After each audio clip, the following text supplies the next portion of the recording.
All right, guys. So we talk about Rob Zombie fan fiction and how we wish we could write it and do a table read of it, and we do I do an extensive amount of just laughing and imitating Rob Zombie characters and saying inappropriate words. But here's the thing: we want you guys to to write us how many pages? Like a couple pages? I guess as long as you want. Whatever you want. Yeah. Write us a Rob Zombie movie using the Rob Zombie dialogue, the typical tropes of a Rob Zombie flick, and send it to us, Sean@IHateHorror.com. You can DM me if you can. Like, I think you can send files in DMs, but whatever. Just write us the script. 3 characters. You could do more. We could do multiple parts. Whatever you want. At least, but we can get the wives involved. You'll have me, Paul, and Joe at least involved. We could do multiple characters if necessary. Maybe we'll debut Buzz. Maybe Buzz could do it as, and yeah, just you'll have a decent amount of people that can do the voices. So whatever you need, just don't go crazy. We don't need like 30 characters, but like 3 to 7 characters probably max. And send us your script. Send us a little script, and we'll pick a winner, and we'll do a table read of your script on the show, and we'll send you some merchandise, shirt and stuff. Let's do this. Let's do it. Maybe we'll send you a copy of a Rob Zombie movie. All right, guys. Poor Rob. Enjoy this episode. Again, send us your submissions, Sean@IHateHorror.com. Enjoy the episode.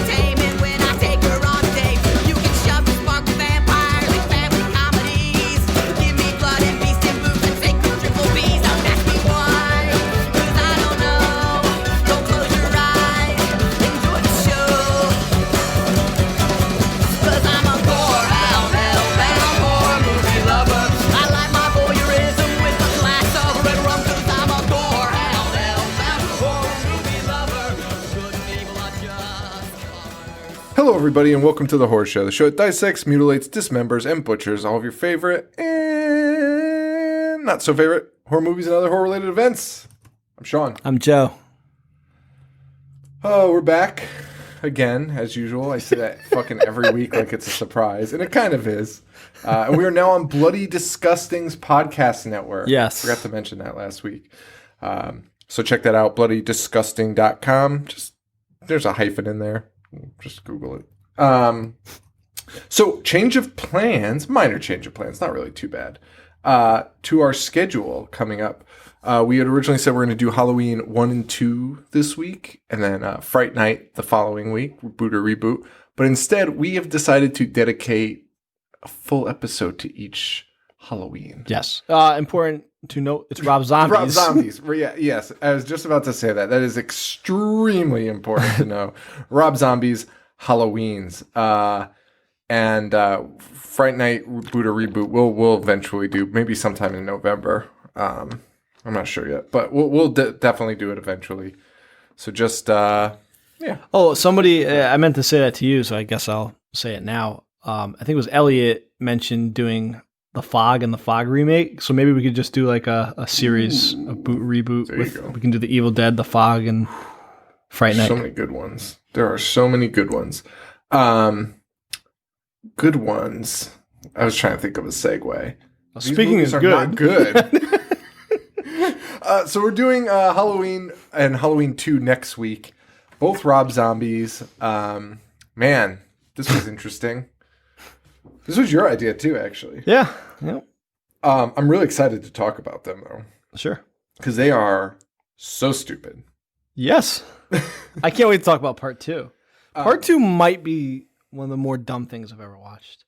And even more baffling is that when I signed on to fucking shit on it on the letterbox, there's like 1,000 5-star reviews. That one review that's like, this is what living with PTSD is like. Which, I'm not going to make fun of PTSD. It's a very serious situation. I feel like I suffered it after watching Rob Zombie's. I was like, well, that's a fucking nightmare if that's true.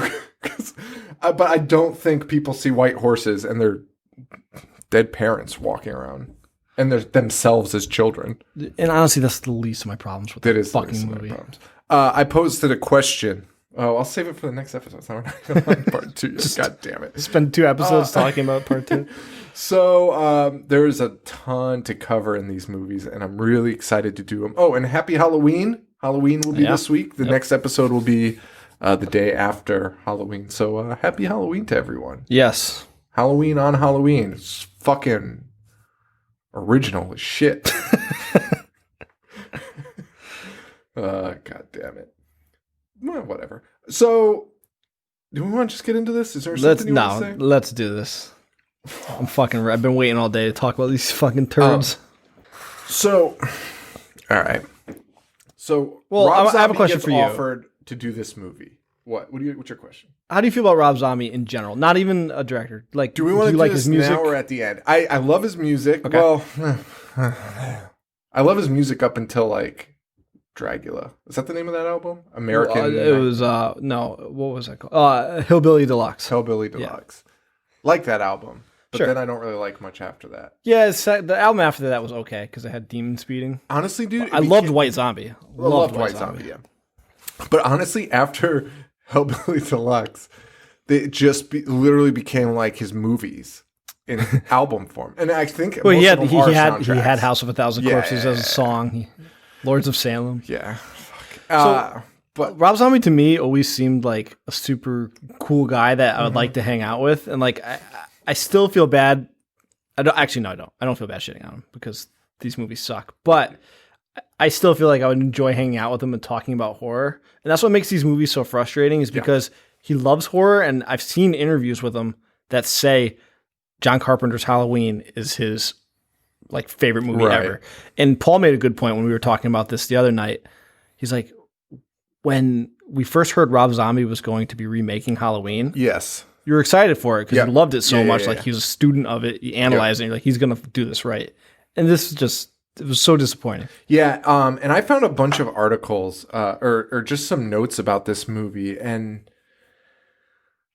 one of the ones that sticks out is Rob Zombie called John Carpenter when he got offered to do this. So the studios came to him and they were like, they were pitching a bunch of different Halloween ideas. Some were prequels, some were sequels, none involving Rob Zombie.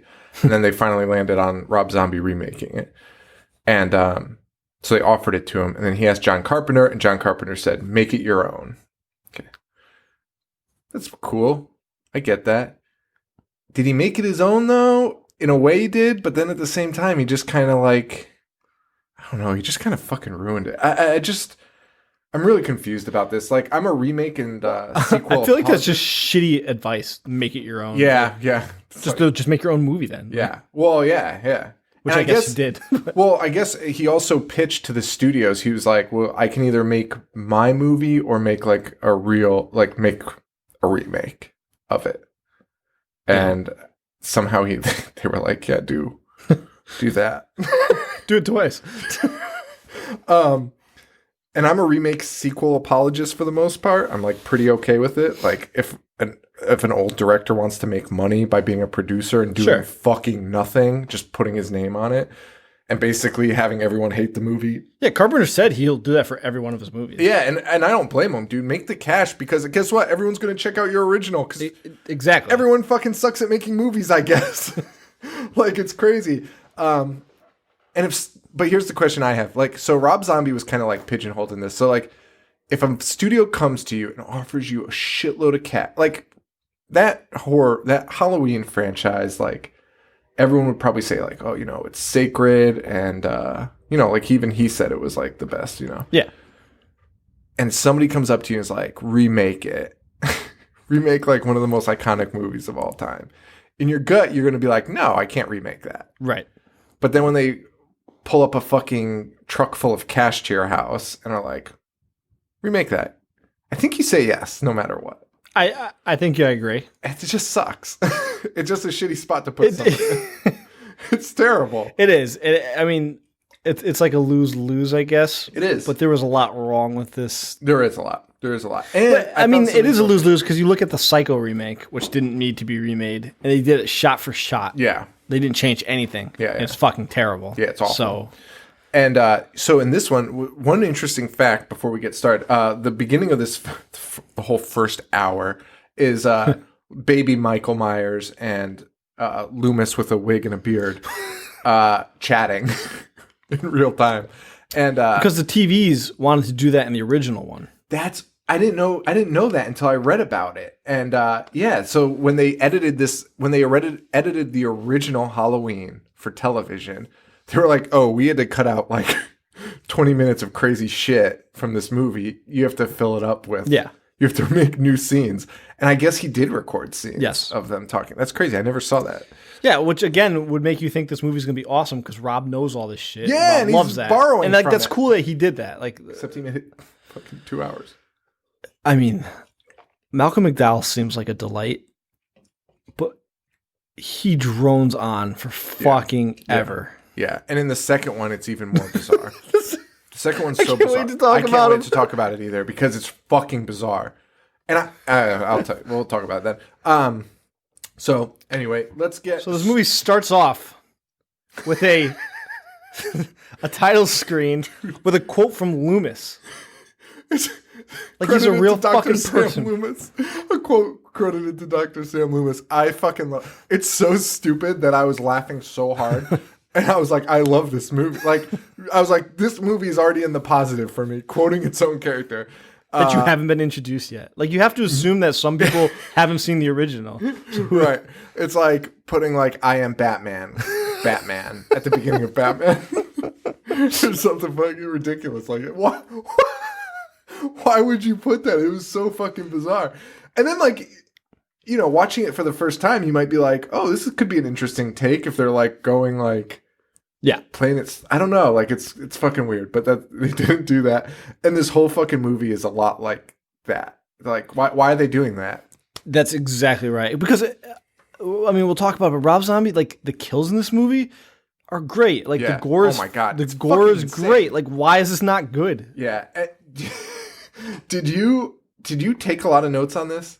I took a good amount. I found myself taking notes on shit because I was like, I don't know what this scene's about, but like I feel like it might be important and it never comes back. Like I'll take notes on scenes and be like, I don't know if I need this information. Sean, in both movies, there are scenes where Myers is walking after somebody for at least 15 minutes, and that's all that's happening. It's so crazy. Like, It's fucking crazy.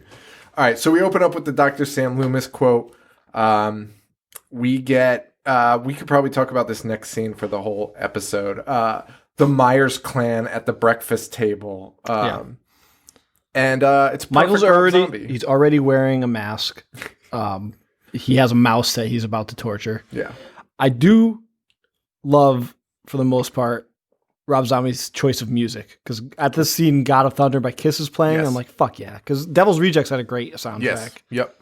So, like you said, at this point, I'm kind of giving it a chance. Yeah. I'm not giving it a chance soon as the stepdad. Because then we see William Forsythe. Dude, who really had a broken leg. So they wrote it in.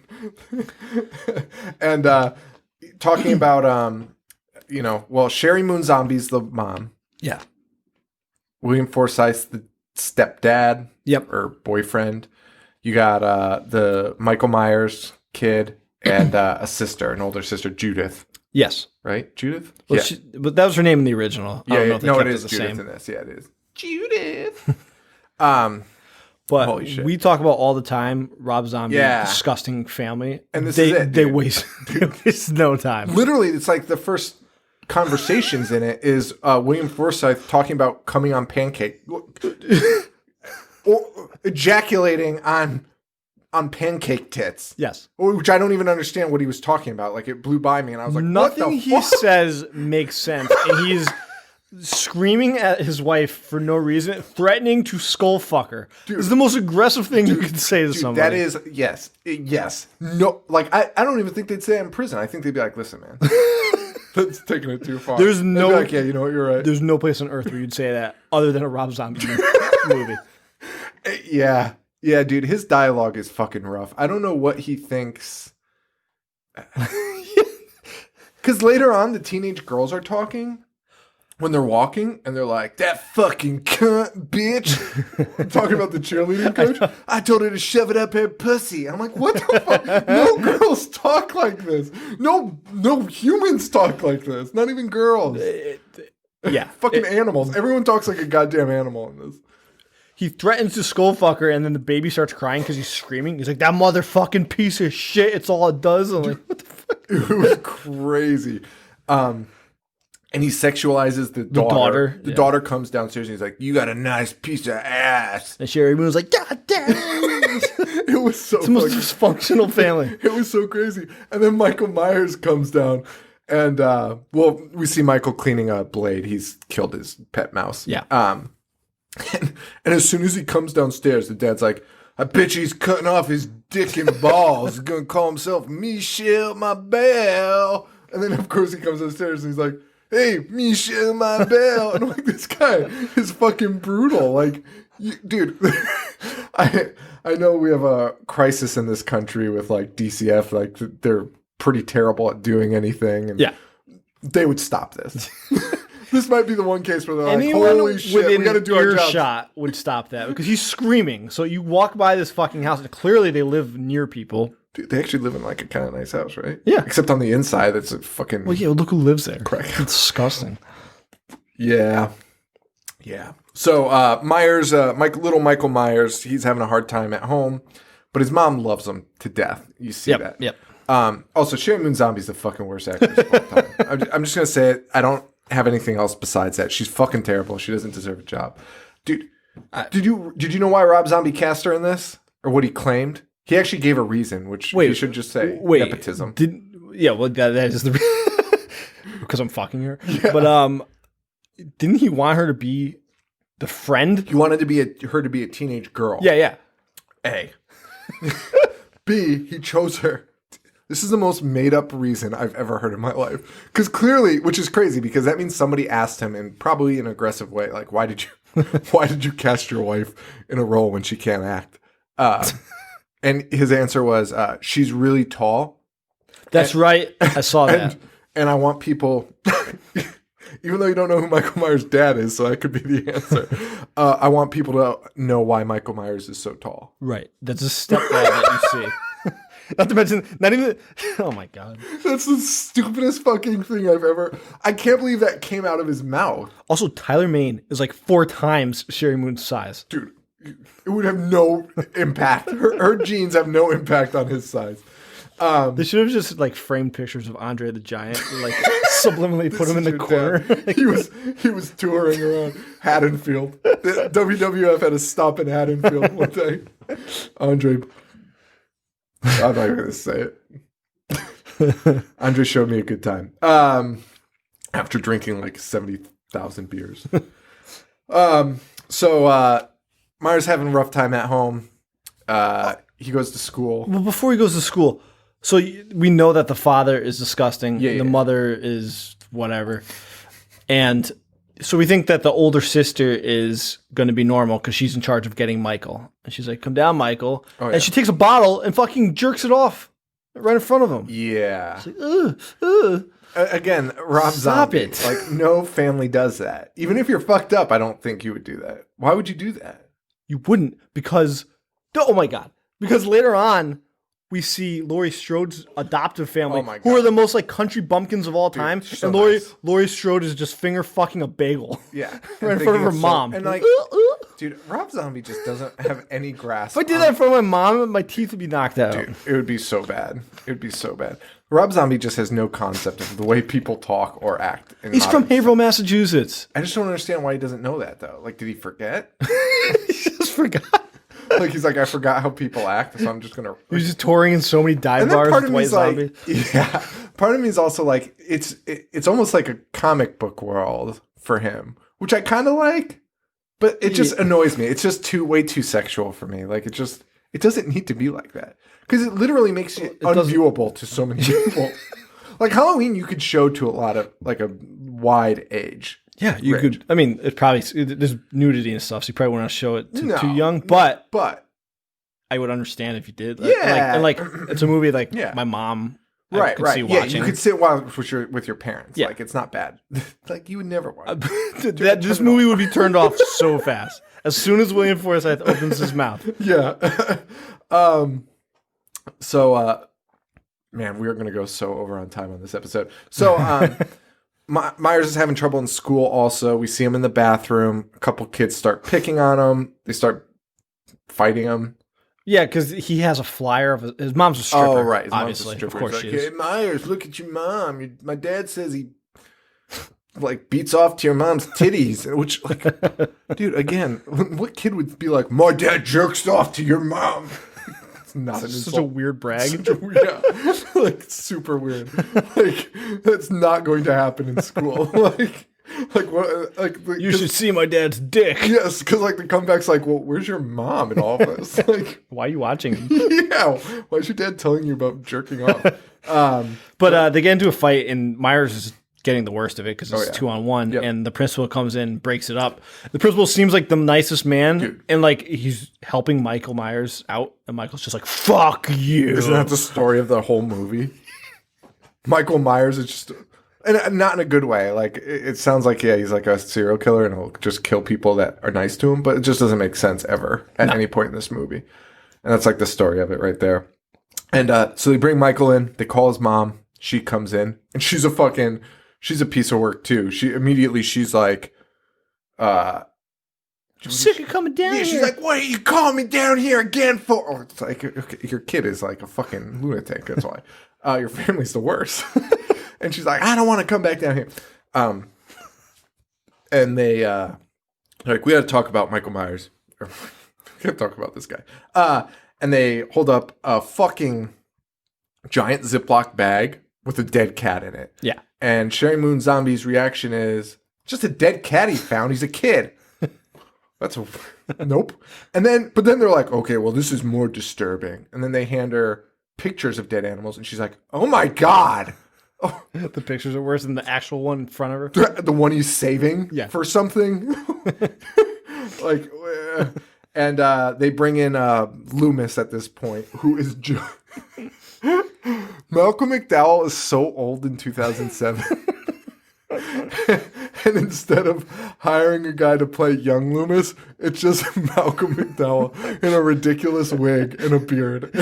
The wig is so long, and there's one strand of hair that just hangs down to the side. It's fucking crazy. It's the craziest thing I've ever seen. Sean texted me and said that you look like Steve Buscemi, and what is that from? I don't even know. He was like, "Sup, fellow students?" He's wearing a backwards hat. Yeah. Hello, fellow students. That's exactly what it was like. Because it's like, yeah, we're bringing in young hotshot Sam Loomis. It's like the hottest scientist around. Looks exactly the same. Looks exactly the same. And you could tell the beard was just to hide as much of like the wrinkles as possible on his face. Because like but the hair is the best. Dude, that one that hangs down. And Loomis basically explains, like, you know, we gotta intervene. Oh, Loomis explains the shit out of it. Oh yeah, for so long. Now you see, Mrs. Myers, Michael. I can't help but bring up the second one because his accent gets so much more thick in the second one. Was he even British in this first one? I don't know. Is he British in real life? Yeah. Yeah. He's super British in the second one. Yeah, he is. He didn't give a fuck. Dude, the second one is the most It's crazy. It's crazy. And yeah, he talks forever about Michael, like, oh, if we intervene, this will prevent him from doing it in the future, Mrs. Myers. People that kill animals are psychos. And she's like, oh my God, didn't know that. And then that's it. That's not it. Because he leaves. Oh, yeah. He just gets up and walks out of the school walks out of school. while all of them are there talking about how much of a maniac he is. Nobody notices. And he goes and kills the bully. Yes, with a giant tree branch. Yeah. Beats him to death. Pretty brutal scene. Yeah. Killing a kid, even if it is another kid, is not fun to watch. No. Just not. And he really, like, he really fucks this kid up, and the kid's like, please don't. And then he just puts on a stupid fucking clown mask. It's the dumbest mask of all time. And then just like pulverizes his head. And one of the cool things about that scene, though, I liked was little Michael. We watched the bully walking down the street, and you see like still bullying. You see like Michael Myers like step in front of the camera. Little Michael step in front of the camera, and it's very much like a scene from the original, where it's just you see like basically his arm and like leg, and you're just watching somebody walking, and he's stalking. Much like he will when he's a grown adult. This chair squeaks so much. I'm a fucking idiot. No, I'll say this now because you just said this. Like, up to this point, well, I hated the family. I think my biggest problem, though, is I like that Michael Myers in the original Carpenter was just pure evil for the sake of being pure evil. I don't like that he's this way because he had a fucked up family life. Yeah, so there's a couple of things you can do there where it's like, it's kind of cool to go into the psychology of it in a way. Like he's a serial killer. Right. He's a normal person that's a serial killer. Again, it goes back to what I always say, though. I'd rather Rob have just made a movie like that. Yeah. Just not the Mike Myers. Well, that's the problem. He goes all over the place. Yeah. He doesn't stick to that. Like, if he made his own movie with a new serial killer, like, I'd be fine with it. Oh, yeah. I think he could make an amazing slasher. And actually, that's what pissed me off the most. That's why I don't like that. This is Michael Myers. Slasher. Yeah, that's exactly. Why isn't he? He still hasn't done it yet. And it's all anyone wants from him. And like when you announce House of a Thousand Corpses, you're like, yes. And then you watch it and you're like, what the fuck was that? Like to me, I know a lot of people love it, but to me, it was just a little bit of a letdown there. Well, then he does sloppy. does Devil Rejects, which I think is phenomenal. Same. Great movie. And then does he do this? Yeah. Then he does this, which is, it made its money. So, I mean, it was like a $15 million budget and it made $30 million opening weekend. Yeah. So, that's why he got to make a second one, but it stunk. Anyway, I don't know what I'm rambling about, but basically he's just all over the place in this, and we'll get more into it as the movie goes on, because he doesn't make a whole lot of fucking sense. Nah. And it sucks. It's a shame. And it sucks that it's Michael Myers. And it sucks that it's Michael Myers. But it's not so far from that character. It's out of control. So anyway, Michael Myers then goes home. Mom's kissing everyone goodbye. They're going trick-or-treating. Trick-or-treating. Mike's just being a big fucking sad sack with shitty ass Love Hurts by Nazareth is playing. Yeah, and meanwhile the sister's banging this disgusting guy. Speaking of, I need to say this. To our homie Betty, who always says that I'm hating on guys' looks. Last week, I complimented Skeet Ulrich and Matt Lillard, saying they were both very handsome men. So, and Sean actually said to me off camera that Courtney Gaines was pretty good looking compared to his Malachi days. Oh, yes. He's really, he's aged well. Speaking of which, he made an appearance in this movie. As a security guard. Oh, good. That scene was terrible. Yeah. So the sister is supposed to take him trick-or-treating. She doesn't. She's banging her boyfriend. Michael Myers, instead of just going trick-or-treating because he's like 14, like what the fuck, just sits on the fucking curb and cries, and Love Hurts fucking plays the entire song. Time. Yeah, it's so long, man. And then Myers goes inside and he's just eating candy so slowly, because that's everything in this movie. And then, like, just randomly is like, and he just goes and grabs duct tape and a knife. Ties up his stepdad and slits his throat, which was fucking brutal. Gross kill. Fucking brutal, dude. Yep. That was a way too realistic of a throat slit. Yep. I did not like that at all. It was also fucked up because his mouth was taped shut. Yeah. So it's like, dude, he's like, can't even breathe. Oh, God. Then, so Michael's now, we're getting the hint that Michael's now just, he's gone. Yep. He's fucking far gone. He's just wearing his fucking clown mask around the house. The boyfriend comes downstairs from banging the sister, and he just pulls like all the deli meat out of the fridge. Just starts making a sandwich. And frankly, I'd fucking kill him too. I don't even know, because I only have a son, but even if his girlfriend came out and was just making a fucking with fucking deli meat, yeah. I'd be like, get the fuck, call ride, get the fuck out of here, call your dad. I'm calling your dad. That would be like, what is your problem? I'll pay for the deli, man. I don't want to come get her now. Fucking 2 a.m. Yeah, Myers fucking whacks him in the head with a ball bat, brutalizes him. Yep. Again, pretty fucking gruesome. But then a super weird scene of Myers rubbing his sister's leg. Yeah, molesting his sister. She's grabbing like, her butt. Yeah. And then she turns around and she gets it too. Yep. And it was like one of those weird like slow chases where you see the girl running and you're like, oh. He's also wearing the original Shatner mask in that scene. It's also 9 times too big for his fucking head. It is the funniest thing. He looks like such an idiot. It's the biggest mask of all time on like the smallest body. It honestly, like, I don't even know how to explain what it looks like. I do, but no one would get it. What? Never mind. I'll show you after, and we can post it online. Yeah, it's fucking weird. So he chases her down the hall and just fucking murders her, which just seemed really odd.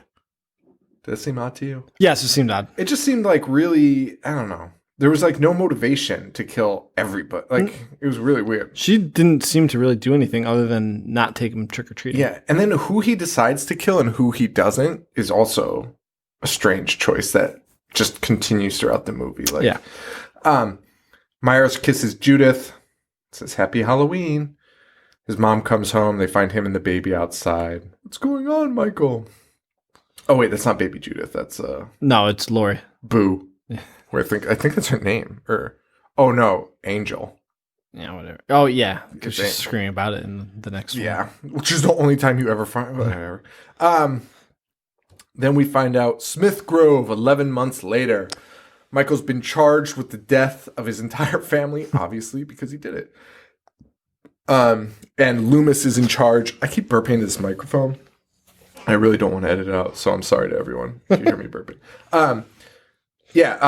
Myers was found guilty, and he is now put in the care of Sam Loomis. Michael Myers. There's one scene where he's talking with Michael for so long. Dude, it's real-time therapy. It's real-time therapy. And Michael is, like, he doesn't remember anything. And you're almost kind of sympathetic for him. And he comes out and he's like, oh, I made this mask with my favorite color. It's black. And instead of Loomis being like, oh, good job, Michael. He's like, well, it's not really a color, you know. Michael, you know black isn't a color, right? It's actually the absence of light. And black is on one side of the spectrum, and white is on the other side of the spectrum, and somewhere in the middle. And he's explaining it like that long. Yeah, I can't even make up shit enough about black and white, and he's talking about the color black that long. But then Michael is like, I want to go home, and Loomis is like, you can't go home. He's like, fuck you. And then it's just like a panorama shot of just Michael screaming in Loomis's face. Did you notice how mad Loomis looked? No. Dude, Loomis, I looked like he was going to fight this kid. Michael looked more angry than anyone I've ever seen. That's so funny. It's a weird. These are some weird scenes. Some of them are cool and some of them aren't. Like, I really liked when in the first session that they do, I really enjoyed the fact that Michael leans in and says, like, hi, I'm Michael Myers. Like, really, like, childlike, like, the first time you get a microphone. And I was like, oh, man, that would be so cool. There's elements of that you could really fucking use and make an effective movie. And the mask part, my wife actually pointed out that, like, she thought, she took out of it that he doesn't really want to be the monster that he is. So that's why he wears a mask when he feels that way. And that's when he does, like, the bad things. And then he takes it off and he's, like, the innocent kid again. Yeah, I mean, I think that is partially what it is. But again, it just doesn't. And he could have progressed that. It goes nowhere. Yeah, it just stops. Yes. It just fucking stops. We also meet Danny Trejo here, who's the janitor with a heart of gold. Hey, Mikey. Hey, Mikey, I really like your masks, man. Just hang in there, brother. It's a cruel world. Fucking Danny Trejo. I love him so much. I'm behind because Loomis explains why black isn't a color for 35 minutes. Oh, yeah, and then Loomis also goes, Michael has an obsession with construction of these primitive masks. Dude, primitive, Loomis? The kid's in a fucking jail cell. He's got no toys. Like, of course he's going to make shit like, with the little resources he has. Of Yes. course they're fucking primitive. He's not a fucking like ape in the wild. Like, with all the resources he has, he can only make these shitty old masks. Like, that's all he's got. It's literally all he has. Take it easy. Yeah. Little Michael screaming to go home was brutal too. That was kind of tough. And then we kind of get when do we finally fast forward here? I want to move on. Okay, so We need to move on. yeah, we need to really move on. So basically what happens is Malcolm McDowell and Sherry Moon Zombie have a 75-minute conversation about Michael's well-being, and Michael fucking stabs the nurse in the neck with a fork, all because she picks up a picture of him as he's him as a baby, right? Yes. Or he's holding the baby, something like that. And she's like, this can't be you. It's actually kind of cute. And like throws it and turns away. First of all, he appears to be the only prisoner in this facility. You never see anybody else. He's the only person there.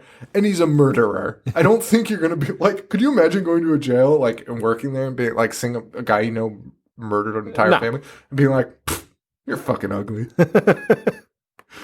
Especially to a kid. Yeah. An unstable kid. And he stabs the shit out of her. Yeah. She's dead. And Rob Zombie does a classic Rob Zombie tool, the freeze frame, the grainy photo freeze frame of Michael just screaming. I liked that kid actor, though. He wasn't bad. Like, I mean, I shouldn't say it. He's a bad actor, but I liked his look. I think he kind of... He reminded me of the kid from Funny Games. Michael Pitt, is that his name? I don't know. So he's in Boardwalk Empire? No. No. Okay. Steve Buscemi. Hello, fellow kids.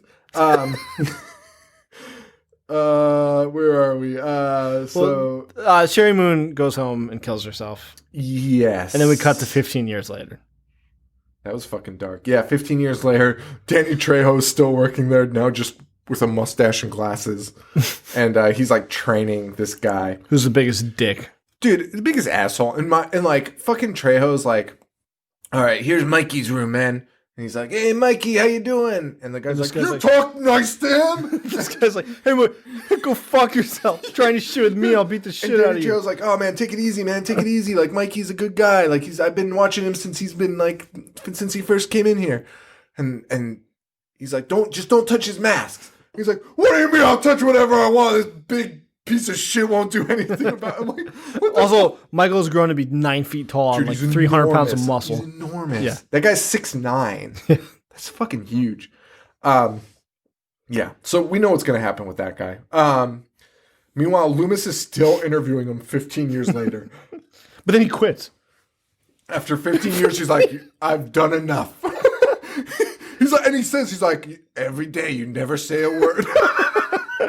So after 15 years, I'm finally quit. Dude, what a waste of state funds. I'd be so furious if I paid taxes in Haddonfield. Like, what? You paid this guy's salary for fucking 15 years and he got zero? He got zero, but still somehow enough to do a seminar on him. Because that's immediately what he does. And then immediately just starts selling books on the side. He robbed the town of Haddonfield blind. It shows him at a seminar. Just a big picture of Michael's face. He's just talking about it. He just admitted he got zero information from him. He's a pure personification of evil. Yes, still interviewing him. And Myers is still sitting around with his stupid fucking mask. I did like how big Myers was, though. You didn't like it? I don't know. Maybe under different circumstances, I wouldn't care about the size. I mean, if you think about it, like if I was in a blue jumpsuit and a fucking William Shatner mask, would you be like, oh. And I was walking around with a knife, you could disarm me. Sure. Yeah, but I think that's what adds to the charm for the first one, because he's not like menacing. He's just like also a normal, like a little bit supernatural in the first one. Yeah, he's just like a normal person. Like this guy, you don't need a mask. You're not going to be near this guy. So yeah, Loomis breaks the news that after 15 years he can't do it anymore. He's doing speaking engagements, and then we get this rape scene, which fucking brutal. And we actually really was. It was totally unnecessary. And I have a fun fact about it. Actually, that sounds weird.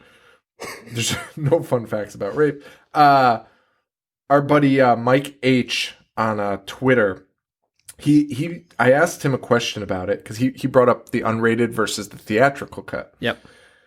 So this brings up a whole other talking point about Rob Zombie. So the theatrical cut was never released on DVD. Okay.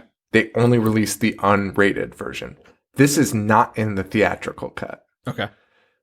Because test audiences were like, what the fuck was that? I don't need to see that. So they cut it for the theatrical cut, and then Rob Zombie's like, man, they don't know anything. And then put it back in for DVD release. So if you saw this in theaters, you didn't see that. You saw him escape like what should have happened, which was he just killed 3 guards and walked the fuck out. Because he's a 7-foot giant. Should have done that years ago. Yeah, probably that too. But in this one, in Rob Zombie's fucking cut, it's this brutal rape scene Of a disabled girl. of a mentally ill disabled person by a guard and like his cousin. It's Courtney Gaines. And they're like, yeah, let's fuck him in front of Mike Myers. Which makes no sense. Zero fucking sense whatsoever. They're like, come on, boy, you want to watch this? Michael Myers escaping here is the least shocking thing of all time. Because the door's wide open. The door's wide open. He's not restrained. 2 guys are raping a girl in front of him and then making Michael Myers smell their finger. Yeah, it's fucking gross and totally unnecessary. And all I could think about was what a cop out. I wonder if he used the cop out like, oh, I wish you guys saw the unrated version. Like when people gave negative reviews. Yeah. Because that's what he did with 31. Yes. 31, he's like, oh man, you guys don't even know until you see the unrated version. It's probably just a bunch of fucking clown rape. I guarantee you there's one clown rape in the fucking uncut version. Probably paraplegic. That no one needs to see or wants to see. Yeah, just an orphan. 3 clowns rape an orphan in front of somebody. It's just so unnecessary. It was gross. And again, like when he told me that the theatrical cut was him just attacking 3 guards and breaking so it should be like a real breakout. Yeah.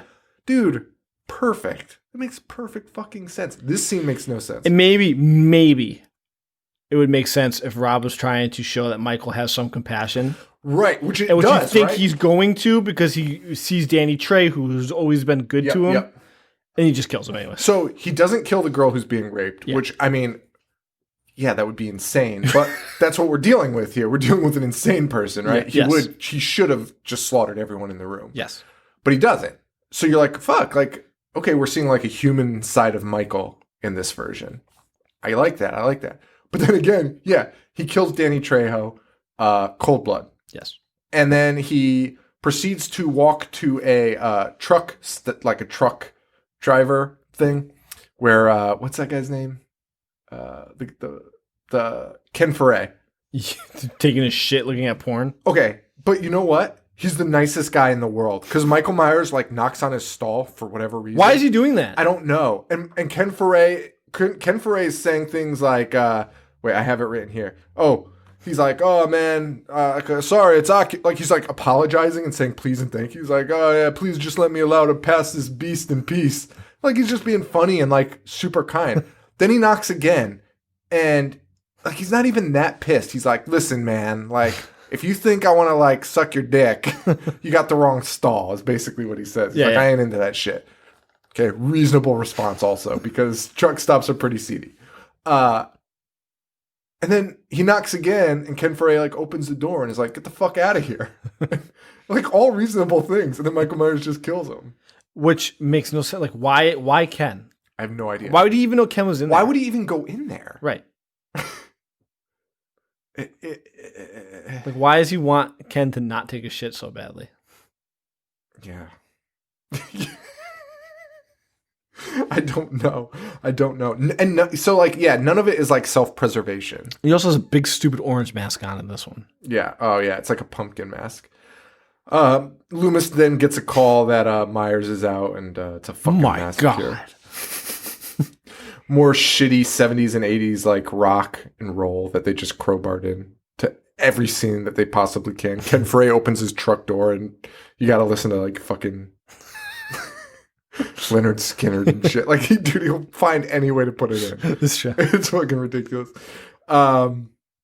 Yeah. I mean, in part 2, he plays the Moody Blues in their entirety twice on the same fucking And guys, TV. at this point, we're only an hour into this movie. Mm-hmm. And we're just getting introduced to Laurie Strode. Dude, isn't that crazy? And we're almost at an hour for this episode. Yeah. So we got to move on. So we meet Laurie. We also meet Udo Kier and Clint Howard. I saw a fun fact on IMDb that said almost every Udo Kier scene was cut from the film. Udo Kier and Clint Howard are, I don't even know who, but they're in a scene for like 3 seconds. And they're like, whose fault is this? Malcolm McDowell's like, I think we know whose fault it is. And that's the scene. That's exactly like, right. why is that in there? It's a fucking 2-hour movie. You can cut that shit out, man. I don't know. God damn it. Loomis tells like another it's like Ken Foray. Like, he just has to get like people that he likes. Or like people that were in the horror movies in the 70s. Get them their credits. By the way, did you catch Ken Foray's name in the credits? No, what was it? Chester Chesterfield. Did you see that they were naming a new monkey at the zoo and they let the people vote for it, and the winning vote was Harambe McHarambe Face? Yes. Oh, and also Chester Chesterfield was not. I just forgot. Fucking Ken Foray was Joe Grizzly. I'm Joe Grizzly, bitch. Oh, who was Chester Chesterfield? Sid Haig, the guy at the fucking cemetery. Sid Haig was in it? Yeah, I missed his cameo. He's in the cemetery and he's like, "Fucking kids," and then we'll get there in like 2 seconds. But Michael's on the loose, and so Malcolm McDowell. We might as well just skip to it. Whatever. We probably won't skip anything worthwhile. Malcolm McDowell is like trying to hunt him down and like trying to figure out where he is. So he goes to the cemetery of Michael's parents. Yeah, we're not skipping anything. What's that? I said we're not missing anything. Oh, yeah. And he goes to the cemetery, and Sid Haig's like, "Oh, you fucking kids, they're always fucking doing shit." Okay. And there's a crucified fox. It's a coyote, I thought. Yeah, coyote, yeah. Michael Myers has so much time to craft. Dude is arts and crafts focused. Agreed. Always has time for arts and crafts Agreed. in these movies. Great at paper mache. Dude, awesome at it. Also, I laughed pretty hard at that scene because Loomis is explaining to this guy what happened and who escaped and why he's going to be in the cemetery. And the guy's like, "Why would this fucking crucified coyote be over here?" And Loomis is like, "I think I know whose grave is it." Of course you do. It's the fucking guy you're looking for. You literally just told this guy the whole thing.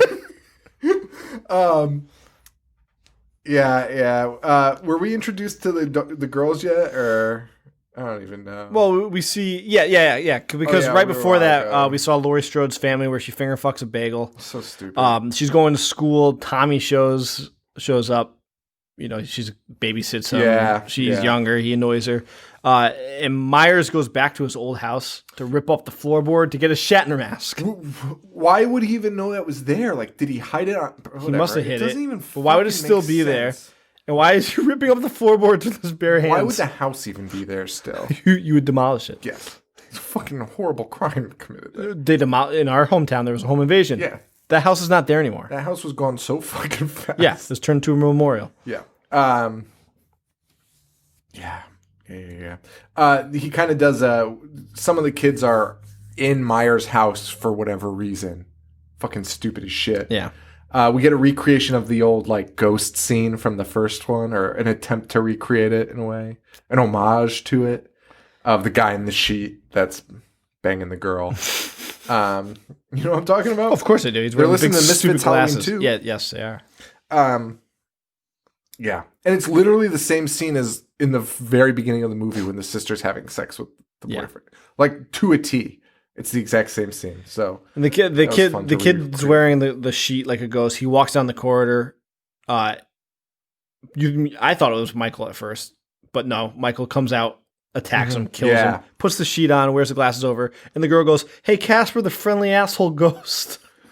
Dude, and here's my other problem. That kid is a high school student. Yep, scrawny little guy. Michael Myers is 6'9". So big. That's my note, dude. Why does she not know there's a difference? Dude, he would be like, I can't even explain the difference. The fucking I can't door even jam. explain how big the difference was. It fucking ridiculous. And not even the height. His width was like 3 of that. Yes. But we get some full frontal. Sure. That was kind of neat, I Yeah. guess. She's like big on the horror scene, that actress, right? I feel like I've seen her in a bunch of stuff. Well, that wasn't Danielle, was it? No. That's the other one. No, but we do see Danielle. You do see her boobs. Yeah. We get to also see Loomis buying a gun. Because that's pertinent. Like, we don't need to know why he has a gun. Like, it's okay. Dude works with psychopaths for a living. I know it's so fully unnecessary. okay with believing he owns a gun. I mean, in the first one, Loomis has a gun. Yeah. You don't You're see not him. like, why did he get a gun? And you don't watch him in real time, like apply for it, like fill out the paperwork. Asking which gun's better. Pretending he's like hunting with a Magnum. Like anybody gives a shit what gun Loomis is going to use. Again, like when Loomis pulls it out in the original, it's not like you're like, A, where's his permit? B, where did he purchase it from? C, I don't buy that he carries a gun around. No one gives a fuck. It's okay. I bet you there's one person out there that was upset about all those things in the first one. I hope there. Why would a psychologist carry a gun? That's Where like would on he get it from? Letterbacks. I bet there is somebody that's like, fuck this movie. I've never met a psychologist that carries a firearm with him. So Michael's on the loose now, though. He kills Laurie's family, which is super sad because they were like the nicest human beings on earth. Yeah. Raising a real shit of a kid. Meanwhile, Laurie is so unlikable in these movies. dude, she's unlikable in this, but not to the extent as in 2. Yes. In 2, I prayed that Michael would catch her. And we'll get to the opening scene in that. You think it might be the end, it might be curtains for her. That's and I was so happy. That's why Rob's dialogue takes away from the movies, because in the first one, Jamie Lee and PJ Souls are just nice, like Dude, they're normal regular kids, high school kids. These kids are just like, fuck you fucking cunt. Dude, like, fuck these kids. Dude, they're fucking painful. Yeah, they're awful. And like, there's actually a scene here where there's like kids having sex. Yeah. And the dialogue is out of control. They're talking like porn stars. It's like, will you fuck me? Say you want to fuck me. And the kid's like, oh, I want to fuck you. And you're like, that's fucking disturbing. And then it was all very porn-like until the kid was like, oh, you're so fucking warm. What the fuck? Jesus Christ, kid. Haven't you seen the Dentine Ice commercial? It's 98.6 degrees inside your mouth. Of course she's warm. Can't imagine it's warmer down there.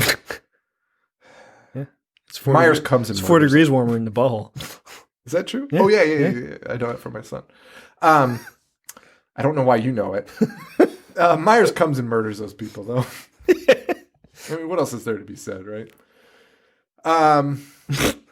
I mean, really. I'm just laughing because, I mean, there's no point in dissecting it. No, he just comes. He's just the whole rest of the movie is just Myers walking around, dismantling people. Walking into rooms and stabbing the shit out of people. That shouldn't be there in the first place. Right, yeah. It's another thing, like, when you compare it to the first one, they're high school kids, they're at a party, the party's set up nicely throughout the whole course of the movie, and we know why Michael's going back there. We know why Michael wants to get him. This was just very rushed because he spent so much time on the backstory.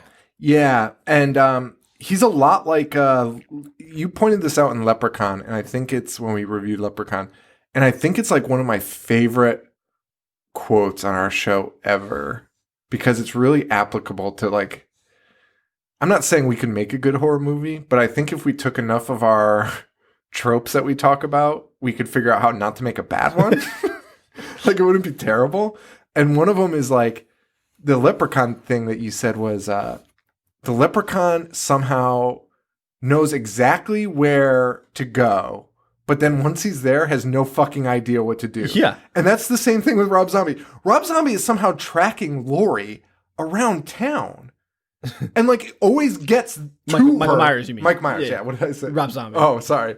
Yeah. He always knows how to get to Laurie, but then like can't find her in a house. Yeah. And it's like smashing walls. John, I have to say this now. In the fucking second one, no, never mind.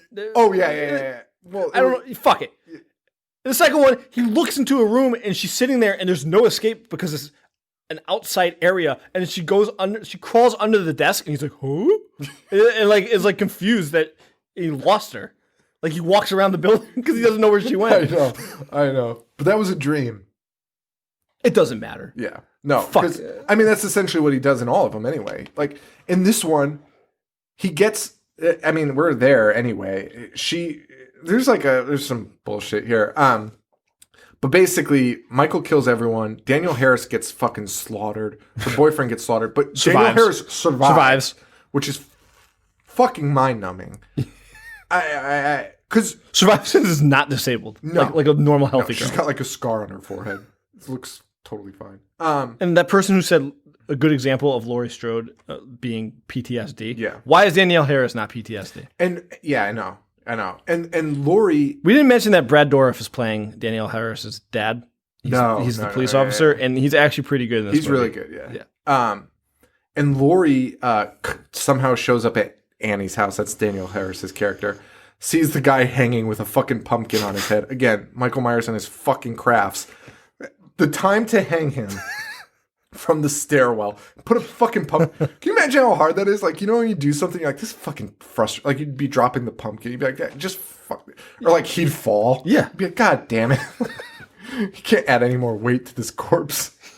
But anyway, he does it. And Laurie comes there. And of course, Michael's there. But then loses her in a fucking house. Yeah. It's a fucking house. Yep. Although I think that might be whatever. I don't even care. That's back at the Myers house, or is that at this house? Doesn't matter. Doesn't matter. Yeah. But he loses her. She's in the fucking ceiling, screaming at the top of her. And Michael's just using I don't even know. It's like a shovel, and he's just smashing the ceiling out from under her, but not from under her. He's never even close to her. And she's just upstairs screaming. Like, if I were her, I'd be like, oh, this fucking idiot is nowhere near me. He has no clue what he's doing. Yeah, he's a fucking idiot. Like, the shovel's not even hitting me. Like, fuck it, I'll just sit up here. I'll not scream. And instead she's like, ah! And he's just smashing the ceiling all around her. It makes no fucking sense. He's so confused. And he's also just smashing wall. Anyway. It's so crazy. He's just smashing walls. He's smashing fucking holes. Yeah, making a goddamn mess. Yeah, total mess. Finally, Loomis shows up. Yeah, and Laurie. Why are they not there in the first place? Oh, I don't know. They should be staking out those houses. Again, somehow Michael can find her, but the police and Loomis are like, where are we going? And they're driving not to mention, around. The police... She's friends with the captain's daughter. It's at their house. They're at their fucking trying house. to find out where Laurie might be. Daughter's best friend. It's fucking crazy. Loomis shows up and shoots Michael about 5,000 times in the back. You know what? I do want to say, Laurie's makeup in this is really good. When her face is all fucking swollen. Oh, yeah. That was fucking gross. Yeah. I actually felt for her there. Her face is jacked up. But yeah. Oh, well, also, Michael Myers spears her, tackles her through the wall of a house, an exterior wall of a house, and out a balcony and into a drainage ditch. And Laurie survives. Laurie lands up on top, by the way. They're both fine. Yeah, they're both totally fine. Yeah. And what happens? Laurie's screaming. Oh, and they shoot Michael Myers. And she just screams for another 10 minutes. Yep. Of course, Michael's not dead. No. He comes back. He punches through a window. Because he's wait, is he back inside the house? No, I don't know. No. Myers? I don't know. He grabs her somehow through a window. Yeah. And Loomis is just going, it's not her fault, Michael. It's mine. I failed you. It's not her fault. So Michael takes his thumbs and gouges out Loomis's eyes. Yes. He kills fucking Loomis. Yes. At the very minimum, Loomis has no more eyeballs because he gouged them out and we watched him. Did we not? But don't worry. He's back without a fucking single injury. All he's done is shave his goatee into a mustache too. His eyes are fine. Totally fine. I mean, that killed him. Did it not? I mean, it would kill me. There's so much blood coming out. His eyes would not work anymore. They were pushed all the way in. Not. You think it's fucking stupid. Oh man. And that's a wrap, right? Oh. Well, no, they're in the house for like another 30 fucking minutes, and then Laurie defeats him. And then we can just wrap it up. They just shoot him like a bunch of times. Yeah. And that's it. And Laurie screams for 10 minutes at the end of the movie. Yeah.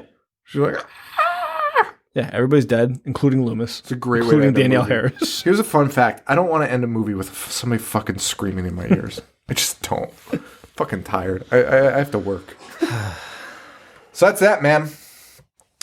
Good movie. Chesterfield. It was so miserable, and I would honestly watch it 100 times over watching the second one. Yeah. If you were an extra, you'd want to work in a Rob Zombie movie. Because he gives names to everybody. Sid Haig's in the fucking movie for like 13 seconds, and he's got a name. Chesterfield. Yeah. So I think Zombie could make a good slasher. Yeah. But this isn't it. Nope. And cut it down. How is it so 2 hours? long? Fucking nuts. And it's just so frustrating that it veers so much from the original. Yeah, absolutely. It's painful. Yeah, I mean, I think he had some really good ideas and concepts and basically ruined it by just not sticking with them or like jumping around. It's a lot like House of a Thousand Corpses. That was the problem there too. It was like he didn't know what kind of movie he was making. Yeah. He wanted to make everything he loved, and then it just turned into a fucking discombobulated fucking mess. It's like he wants to be Tarantino, because Tarantino's movies are just homages. Like everything in a Tarantino movie is something from another movie. But Tarantino figured out how to string them together. Yes. Yeah, Rob Zombie has not done that. Yeah, so that's that. I guess we could probably talk about Rob a little bit more in the next episode too, because that's definitely a step down in his book. So that's it, guys. Thank you all for listening. You can support us by rate, reviews, subscribe on iTunes. What am I saying? I can't think of anything that I'm saying. You rate, review, subscribe on iTunes. If you do, send me an email, Sean@IHateHorror.com, and I'll send you out some stickers. We're also on Stitcher, iHeartRadio, all those fucking things. Tune in, whatever that is. Google Play. We're there. We have our Halloween shirts, which are almost done. 1 week left as of this recording. So store.ihatehorror.com. Check those out. And we'll also have a new design probably next week that'll be permanent. And we're also looking into hats. Yes. Too. So stay tuned for that. What else is there? Patreon.com/ihatehorror. If you can support monetarily, that's the place to do it. We do a couple bonus episodes a month. And do some fun stuff. We got to do more live streams and stuff. They'll be coming soon. It's just been crazy busy this fall. It really has. It's nuts. Somehow more than last year. I know. I got married last year. Doesn't even make sense. No, it doesn't. It's like really crazy this year. So, yeah. And then what else do we have to plug? Anything else? Harley Poe. Harley Poe. Check him out. Thank you for letting us use your song. And that's it. I'm on Twitter at @IHateHorrorShow and on Instagram at @IHateHorror. I'm at Jovi421, Boognish1985, and Horror Show Joe on Snapchat. There you go. And stay tuned to Bloody Disgusting. I think they're going to have some big announcements soon with the network and things like that. Yeah. So stay tuned to that. It's fun to be a part of that network. Yes. The news that they've been posting, their articles are really cool. Their articles are cool. And they also have a long form section, which is really nice to see. I think that's it's like The Ringer, like Bill Simmons projects. Yeah. Like that's always nice. I like that shit. Like, me too. I don't need a fucking top 10 list of. Well, I do like those too, but I do too. I don't need them like that's. They mix it up. Yeah, it's a good balance. It's a good perfect balance. So check them out. That's it. I don't think we have anything else. Yeah, sounds good. I don't think we have anything else. I think we're gonna do CT Cult Classics. Connecticut Cult Classics again in November. The Burning and April Fool's I'm so Day. excited to see Burning on the screen. That's what the guy who runs it was like, I'm sure a lot of you have seen The Burning. I'm sure a lot of you have not seen it on a big screen. And everyone was like, yeah, fuck yeah. I want to see dick and balls on the big screen. All right, guys. I can that's give it. you some of my Snapchat followers. Happy Halloween. Happy Halloween, guys. Hope you enjoy it. And we will see you next week, the day after Halloween. Yeah. For Halloween 2. Yes. Trying to see how many times I can say Halloween. I said this. All right, guys. For Joe, this is Sean. Stay weird. Thank you. Adios.